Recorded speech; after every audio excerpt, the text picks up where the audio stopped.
met with a group of, and I know I'm going to botch this, Banyamulenge people in the DRC who have experienced widespread violence.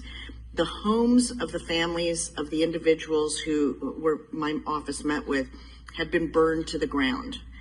Their lives are in danger, and they need help right now. How does the administration plan to address this urgent crisis in the DRC at the United Nations level?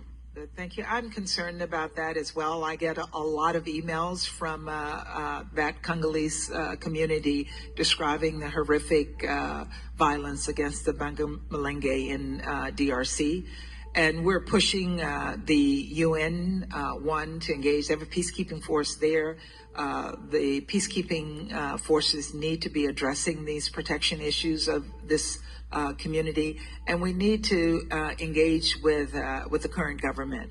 There's a relatively new president. He's now head of the African Union, and we need to encourage him to also address this issue, which is on his watch as president of this country. But it's an issue that is pretty much on my agenda, because everybody thinks Africa is my agenda, and I'm hearing about it and I'm engaging with the community, but I'm also engaging with the United Nations to encourage a more proactive protection regime. And you